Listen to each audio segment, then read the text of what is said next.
He scrunched his face a little. They were fine when I was 6. But now that I'm getting older, they don't scare me anymore. They seem kind of silly. If you were going to tell a story about the internet, can you make it really, really scary? I squinted at him incredulously. He folded his arms. Dad, I'm 10 and I can handle it. Okay. I'll try. I began. Once upon a time, there was a boy named Colby. His expression indicated that he wasn't impressed with the terror of the introduction. He sighed deeply and settled in for one of Dad's cheesy stories. I continued. Colby went online and joined several children's websites. After a while, he started talking to other kids in-game and on the message boards. He made friends with another 10-year-old boy named Helper23. They liked the same video games and shows. They laughed at each other's jokes. They explored new games together. After several months of friendship, Colby gave Helper23 6 diamonds in a game they were playing. This was a very generous gift. Colby's birthday was coming up and Helper23 wanted to send him a cool present in real life. Colby figured it wouldn't hurt to give Helper23 his home address as long as he promised not to tell it to any strangers or grown-ups. Helper23 swore he wouldn't tell anyone else, not even his own parents, and set about mailing the package. I paused the story and asked my son, "Do you think that was a good idea?" "No," he said, shaking his head vigorously. In spite of himself, he was getting into the story. Well, neither did Colby. Colby felt guilty about giving away his home address, and his guilt began to grow. And grow. By the time he put on his pajamas the next night, his guilt and fear were larger than anything else in his life. He resolved to admit the truth to his parents. The punishment would be steep, but it was worth it to have a clear conscience. He squirmed in his bed as he waited for his parents to tuck him in. My son knew the scary part was coming up. In spite of his tough talk, he leaned forward wide-eyed. I spoke quietly and deliberately. He heard all the noises of the house. The washing machine bounced around in the laundry room. Branches scraped against the brick outside his room. His baby brother cooed in the nursery. And there were some other noises he couldn't quite pinpoint. Finally, his dad's footsteps echoed down the hall. "Hey, Dad," he called out nervously. "I have something to tell you." His dad stuck his head in the doorway at a weird angle. In the darkness, his mouth didn't seem to move and the eyes were all wrong. "Yes, son," the voice was way off, too. "Are you okay, Dad?" the boy asked. "Yes," sung the father in his strangely affected voice. Colby pulled his covers up defensively. "Is Mom around?" "Here I am." Mom's head popped into the doorway below Dad's. Her voice was an unnatural falsetto. "Were you about to tell us that you gave our home address to Helper23? You shouldn't have done that. We told you never to give out personal information on the internet." She continued, "He wasn't really a kid.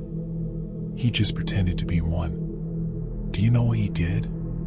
He came to our house, broke in, and murdered both of us. Just so he could spend some time with you." A fat man in a wet jacket emerged in the child's doorway holding the 2 severed heads. Colby shrieked and gasped as the man dropped the heads on the ground, unsheathed his knife, and moved into the room to work on the boy. My son screamed too. He twisted his hands defensively over his face.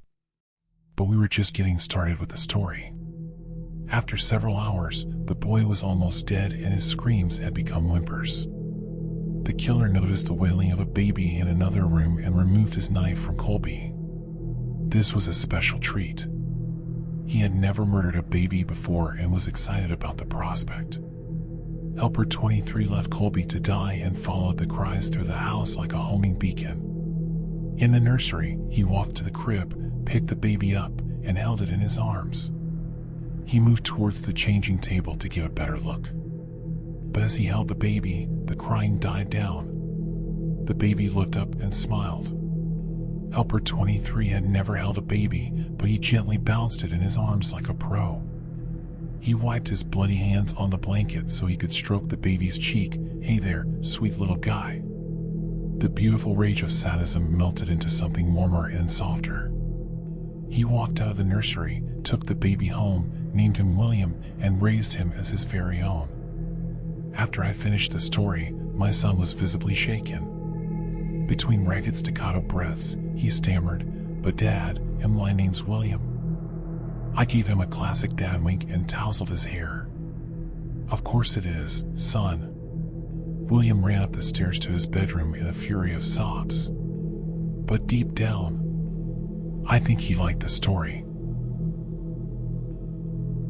If you're armed and at the Glenmont Metro, please shoot me. Make it a headshot. Shoot me in the temple, aiming slightly downwards. I need the bullet to travel the shortest possible distance through my brain before it hits my hippocampus. If I'm lucky, the sensation of the gunshot ripping through my skull will only last a few decades. As awful as this sounds, you'll be doing me an enormous favor. Death by a headshot, as soon as possible, is vastly better than the alternative. My ordeal started over 10,000 years ago, at 10:15 this morning. I earn extra money by participating in drug trials. I'm a so-called healthy subject who takes experimental drugs to help assess side effects. Once it was a kidney drug. A few times it's been something for blood pressure or cholesterol. This morning they told me the drug I took was a psychoactive substance intended to accelerate brain function. None of the drugs I had tested so far have ever done anything for me in the recreational sense. In other words, none of the drugs I've tested have given me a killer buzz, or mellowed me out, or anything. Maybe I've always ended up the placebo group, but nothing I've tested had affected me at all. Today's drug was different. This shit worked. They gave me a pill at 10:15 and told me to hang out in the waiting room until they called me back for some tests. Only about 30 minutes, the research assistant told me. I flopped onto the waiting room couch and read a few articles from a copy of Psychology Today that was sitting on the coffee table. They hadn't called me back when I finished the Psychology Today, so I picked up a US News and read it cover to cover. Then I read an old Scientific American. What was taking them so damn long? I sluggishly turned my head to look at the wall clock. It was only 10:23 a.m. I had read all 3 magazines in 8 minutes. I remember thinking this was going to be a long day. I was right. The waiting room had a little bookshelf with some used hardcovers on it. When I stood up to walk to the bookshelf, it felt like my legs barely worked. It's not that they were weak. They were just slow. It took a full minute just to stand up off the couch, and another minute to take 2 steps to the bookcase. I scanned the old books on the shelf and picked out a copy of Moby Dick. My arms had the same problems as my legs. Just reaching 1 foot in front of me to grab the book took a long time. I actually got bored just waiting for my hand to reach the spine of the book. I slogged back to the couch and collapsed onto it in a slow-motion fall that reminded me of the low-gravity hops of astronauts on the moon. I opened Moby Dick, slowly, and began reading. I started with Call Me Ishmael and got as far as Ahab throwing his pipe into the sea, which was all the way to chapter 30, before they called me back. "How are you feeling?" the research assistant asked me. "I feel slow," I said. "Actually, it's the other way around. Everything seems slow because you're so fast. But my legs, my arms, they're moving in slow motion. Your body seems like it's moving slowly because your brain is fast. Your brain is running 10 or 20 times faster than normal. You are thinking and perceiving reality at an accelerated pace. But your body is still constrained by the laws of biomechanics. Frankly, you're moving much faster than a normal person," she pantomimed a jogging motion. "But your brain is running so much faster right now that even your fast walk seems very slow to you." I thought about my slow-motion flop onto the waiting room couch. Even if my muscles had slowed down, my body would still react to gravity the same way. But in the waiting room, I even fell in slow motion. Slow muscles couldn't explain why gravity seemed weaker. My brain was going at warp 10. That's how I managed to read 3 magazines and the first 30 chapters of Moby Dick in 15 minutes. They ran a series of tests on me. The physical tests were fun. They made me juggle 3 balls, then 4, then 6. I had no problem keeping 6 balls in the air because they seemed to be moving so slowly. It was boring, frankly, waiting for each ball to move through its arc so I could catch it with my slow-motion hands and toss it back into the air. They threw Cheerios in the air and I caught them with chopsticks. They dropped a handful of coins and I counted the total value before they hit the ground.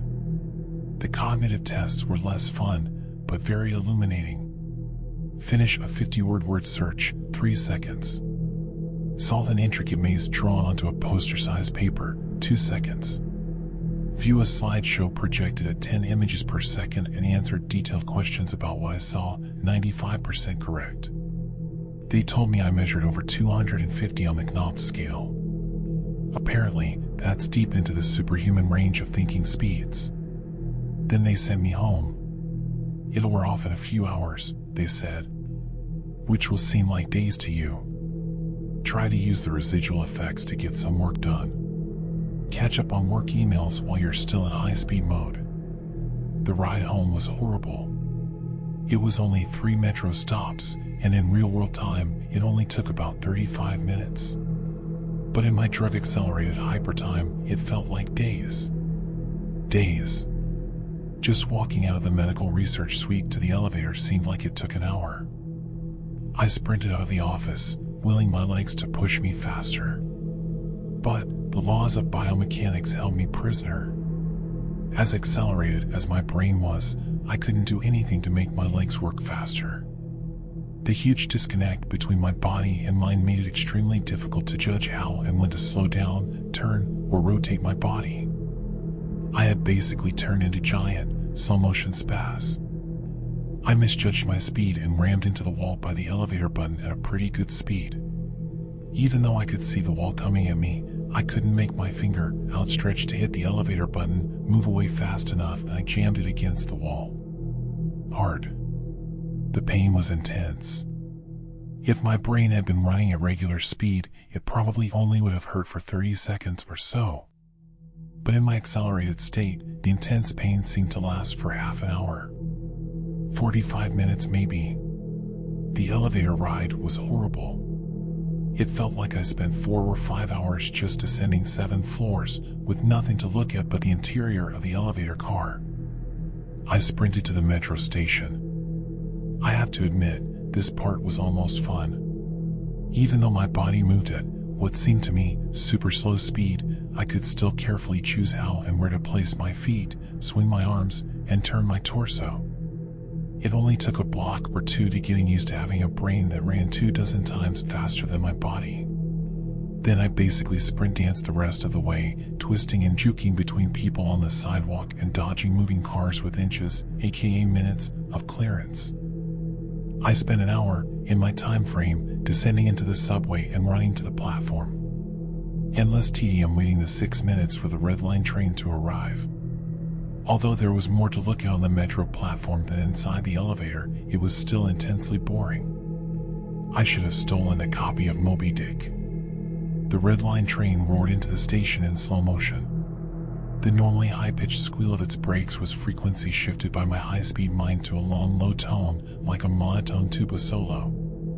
It wasn't just the squealing subway train that was 3 octaves lower than normal. All sound was slowed to the point of near inaudibility. Voices were gone, shifted below the threshold frequency of my hearing. I did manage to hear a screaming baby on my subway car, her shrieks slowed to sound like whale songs. Sharp sounds like a car horns and trucks bouncing over potholes were low, muddy roars like distant thunder. Back at the research offices, I could still hear and communicate with the research staff. But now verbal communication with anyone would be impossible. The effects of the drug were still intensifying. I spent what seemed like days on that fucking Red Line train. Days. Listening to the whale song of the screaming baby and the tuba solo of the brakes. Where ordinary voices were frequency shifted out of my audio range, smells didn't seem to be affected. I never became noseblind to the body odor, the stench of the train's brakes, and melange of farts and other smells wafting through the metro car. I finally got back to my apartment. Sprinting through my open door and into the front hall at full speed was like a slow, relaxing drift down a lazy river. I was relieved to be home. At least I had stuff I could do there. I picked up the book I was reading, 100 Years of Solitude, and finished it. Despite turning the pages so quickly that I tore many of them, it seemed like most of the time I spent finishing the book was spent on page turning and not actually reading. 3 minutes had passed since I got home. I tried surfing the internet. My God, it takes a long time for computers to boot these days, but it was too frustratingly slow. Hours, seemingly, to load each new page, and a fraction of a second to read it. 100 articles in my newsfeed read and just 3 more minutes done. I dipped into my pile of yet-to-be-read books and finished 2 more. 4 more minutes had passed. I decided to try to sleep off the remaining effects of the drug. Unfortunately, whatever part of my mind is responsible for perception, the part that's been accelerated to hyperspeeds by the drug, isn't the same as the part that governs sleep. Despite being awake for what I perceived as days, my physical brain still thought it was 1:25 p.m. It was not ready for sleep. Nevertheless, I tried to sleep. I walked to my bedroom, a slow 45-minute drift through my apartment, and flung myself into bed, lazily falling like a feather onto the mattress. I closed my eyes and lay there for hours and hours, 10 minutes of reality time, before giving up.